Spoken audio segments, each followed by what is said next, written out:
তার আজকের এই অবস্থার জন্যে পেশিবাদী সরকার প্রধান শেখ হাসিনা দায়ী।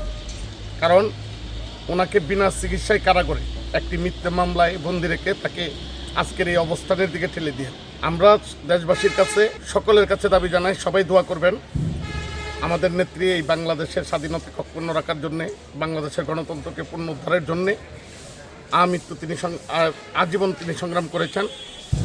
কখনো কোনো অন্যায়ের সাথে মাথা নত করেন নাই, আপোষ করেন নাই। আমরা বিশ্বাস করি যে আমাদের দোয়া আল্লাহ পাক রাব্বুল আলামিন তাকে সুস্থতা করে আমাদের মধ্যে ফিরিয়ে দিবেন। যেই গণতন্ত্রের জন্য আজীবন সংগ্রাম করেছেন, আগামী 2 মাস পরে যে নির্বাচন, সেই নির্বাচনে তিনি নির্বাচন করবেন এবং গণতান্ত্রিক সরকার দেখবেন। এটাই আমাদের প্রত্যাশা, এটাই আমরা প্রত্যাশা করি, দেশবাসী এটাই প্রত্যাশা করি। আমরা সারা দেশবাসীর কাছে দোয়া চাই, সকল ধর্মবর্ণ নির্বিশেষে সবাই দোয়া করবেন আমাদের নেত্রী দেশনেত্রী বেগম খালেদা জিয়া যেন সুস্থ হয়ে দ্রুত আমাদের মধ্যে ফিরে আসেন, তার বাসায় ফিরে যান, এটাই আমরা কামনা করি। আসলে বাংলাদেশ খালেদা জিয়া একে আরেকজনের উপর।